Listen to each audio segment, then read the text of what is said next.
ఈరోజు పార్లమెంట్ రిజర్వేషన్ల పరంగా మనకు చాలా అన్యాయం జరిగింది. ఈ 30 సంవత్సరాల ఉద్యమానికి మనకు విజయం రావడానికి నరేంద్ర మోడీ గారు గత నవంబర్లోనే 11వ తారీఖు నాడు మన గట్టి హామీ ఇచ్చారు. ఏం మాట ఇచ్చారంటే, మీరు మాదిగలు చేస్తున్నటువంటి ఉద్యమము 30 సంవత్సరాల ఉద్యమము న్యాయమైనటువంటి పోరాటం. ఈ న్యాయమైనటువంటి పోరాటానికి ఎవరు కూడా ఈ దేశంలో ప్రధానమంత్రులు ఎంతోమంది అయ్యారు, ముఖ్యమంత్రులు ఎంతోమంది అయ్యారు, కానీ ఒక్కరు కూడా మీ పక్షాన మాట్లాడినట్టు వాళ్ళు, పార్లమెంట్లో మాట్లాడినట్టు వాళ్ళు ఎవరు కూడా లేరు. కానీ ఈ రాజకీయ పార్టీల పక్షాన నేను క్షమాపణ కోరుతున్నా. కానీ ఇప్పుడైనా నేను మా బీజేపీ ప్రభుత్వము మాట కట్టుబడి ఉంది. ఖచ్చితంగా మీరు మాదిగలు 30 సంవత్సరాల నుంచి చేస్తున్నటువంటి ఉద్యమానికి మేము న్యాయం చేస్తామని ఎప్పుడైతే మనకు నవంబర్లో 11వ తారీఖు నాడు ఇచ్చిండో అప్పటి నుంచి మందకృష్ణ మాదిగ గారు ప్రతి పల్లెల్లో ప్రతి గ్రామంలో మాదిగలో ఉన్నటువంటి 59 కులాలు ఎస్సీ అంటే ఒక మాల మాదిగ అనుకుంటారు, కానీ 59 కులాలు ఉన్నాయి.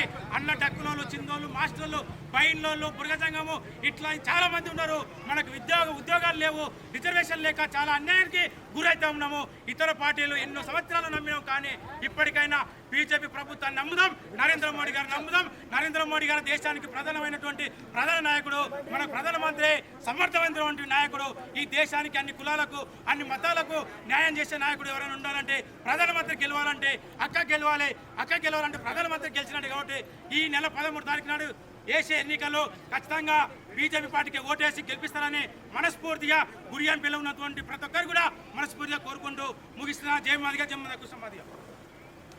అంతకుముందు ఒకసారి ఆయన జాబగోపాల్ రెడ్డి పేరు చెప్పుకొని ఫోటో పెట్టుకొని ఒకసారి జెడ్పీటీసీ గెలిచాడు. ఆయన ఏడ గెలిచినా ఒకటేసారి ఆడికి వెళ్ళిపోయి ఇంకోతాం పోతాం, వీడికి వెళ్ళిపోయి ఇంకోతాం, ఇక్కడ పని చేయరు కదా, ఇక్కడ ఓటేరు ఆ పేరు చెప్పుకుంటూ పోతున్నాం. ఆయన అట్లా చేసుకుంటూనే ఉన్నాడు. కాబట్టి ఇది మీ అందరు తెలిసిన వాళ్ళు, అన్ని రకాల ఉన్నోళ్ళు, అన్ని హామీలు ఇచ్చి మోసం చేసిండు. నరేంద్ర మోదీకి రుణపడి ఉన్నారు. మాదిగల ఏబీసీ వర్గీకరణ కావాలన్నా, మనందరికీ పేదవాళ్ళకి ఇల్లు కావాలన్నా, మన పిల్లలకు ఫ్రీ విద్య కావాలన్నా, ఫ్రీ వైద్యం కావాలన్నా, మన పిల్లల ఉపాధి కోసం రేపు పొద్దున చిన్న వ్యాపారాలకు లోన్లు కావాలన్నా, ముద్రా లోన్లకు మహిళా సంఘాలకు 20 లక్షల లోన్లు కావాలన్నా, ఇవన్నీ నరేంద్ర మోదీ గారి నుంచి మనకు అందుతాయి. కాబట్టి నరేంద్ర మోదీ గారి పైన ప్రధానమంత్రిగా ఇతరైన ఈట కూడా మనం ఇంతకుముందు గెలవలేము.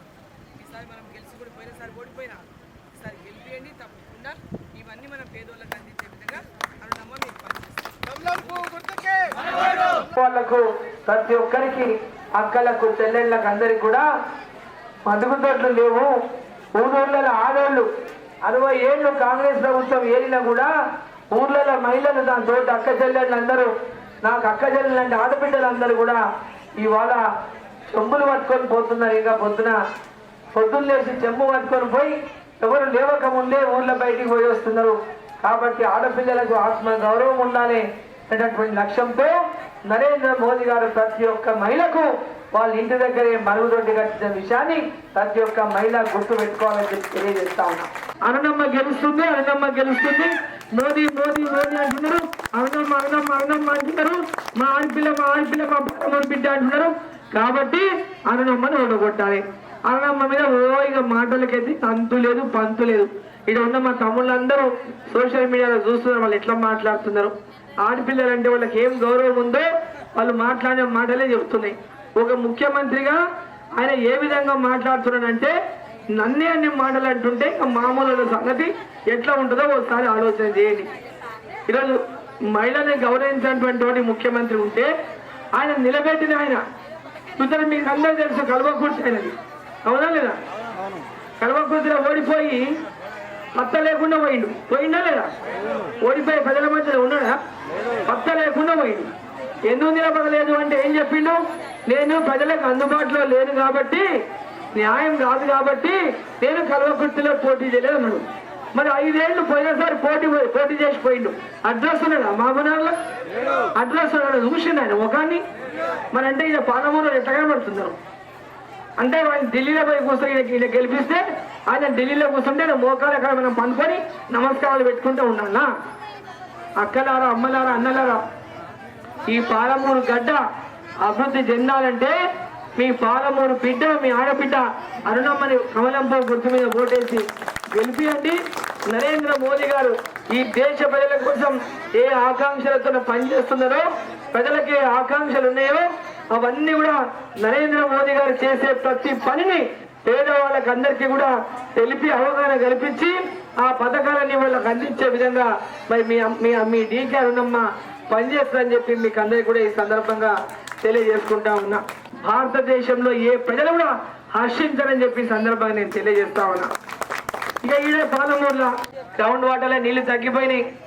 ఈరోజు నీళ్ల పరిస్థితి చాలా ఇబ్బందిగా ఉన్నది. ఇటువంటి కష్ట సమయంలో నరేంద్ర మోదీ గారు ప్రతి ఒక్కరికి కూడా ఎండాకాలం పనులు లేని సమయంలో కరువు పనులు పెట్టించి పేదల వాళ్ళకు కూలిపోయి గ్రామం పక్కనే కూలీలకు పోతే ఈ ఎండలకు 310 రూపాయలు ఒక్కొక్కరికి కూలీని పెంచిందని చెప్పి మీకు అందరికీ కూడా నేను తెలియజేస్తా ఉన్నా. మొన్న ఏప్రిల్ 1 నుంచి మీ కూలీ 310 రూపాయలు చేసిండు. ఫస్ట్ కాంగ్రెస్ ఉన్నప్పుడు 100 రూపాయలు ఉండే. మోదీ గారు వచ్చినాక 310 రూపాయలు అయింది కూలీ. కాబట్టి అక్కలు చెల్లెళ్ళు అన్నలు తమ్ముళ్ళు ఇవాళ అన్ని రకాలుగా మనం నరేంద్ర మోదీ గారు అందిస్తున్నటువంటి సహకారం అంతా ఈడ మనం ఓటేయకపోయినా కేంద్రం నుంచి ప్రతి అభివృద్ధి పనికి నరేంద్ర మోదీ గారు ఇచ్చిన నిధులతోనే ఈ రాష్ట్ర ప్రభుత్వంలో అభివృద్ధి పనులు జరుగుతున్నాయి. ఈరోజు పిల్లలకు ఉచిత విద్య, ఉచిత వైద్యం, రైతులకు పెద్ద ఎత్తున వ్యవసాయ రంగంలో తక్కువ పెట్టుబడి ఎక్కువ ఆదాయం రావడానికి అనేక రకాలుగా నరేంద్ర మోదీ గారు కొత్త ప్రణాళికలు సిద్ధం చేస్తా ఉన్నారు.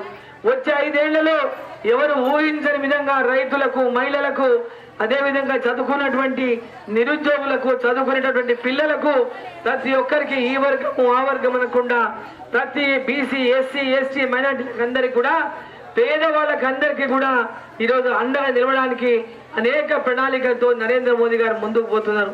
కాబట్టి అక్కలారా, అమ్మలారా, దేశం కోసం నరేంద్ర మోదీ గారు మనకు అందరికి ఉండాలి.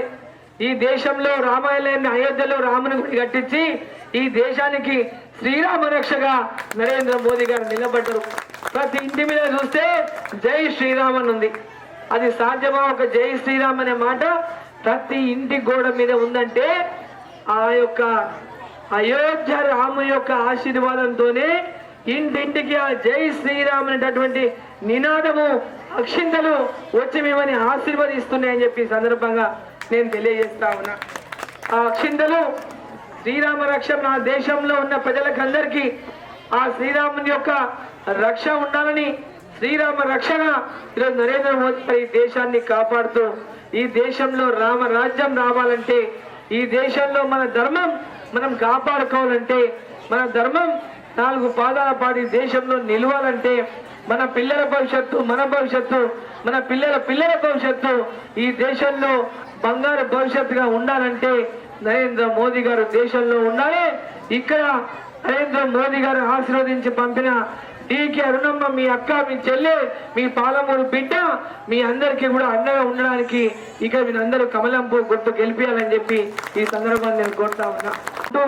బూత్ కమిటీ అంతా ఇంటింటికి పోయి మోదీ గారు ఇచ్చినటువంటి పథకాలను లబ్ధిదారులకు తెలియజేసుకుంటూ ప్రతి ఒక్కరిని ఓటు అడుక్కుంటూ మరి మోదీ గారి యొక్క విజయం కోసం మన పాలమూరు పార్లమెంట్ కూడా గెలిచి మోదీ గారికి బహుమతిగా ఇవ్వడం కోసం ప్రతి ఒక్కరు కూడా ఇవాళ కష్టపడుతున్న, శ్రమపడుతున్న ప్రతి ఒక్కరికి కూడా ధన్యవాదాలు తెలియజేస్తూ మరి భారీ మెజార్టీతో మరి మాదారం గ్రామ ప్రజలు ఆశీర్వదించాలని, కమలంపూ గుర్తు మీద ఓటు వేయాలని చెప్పి కోరుకుంటూ 2 చేతులతో నమస్కారం చేస్తూ, మన గుర్తు కమలం గుర్తు, మన నంబరు ఫస్ట్ నంబర్ మనదే.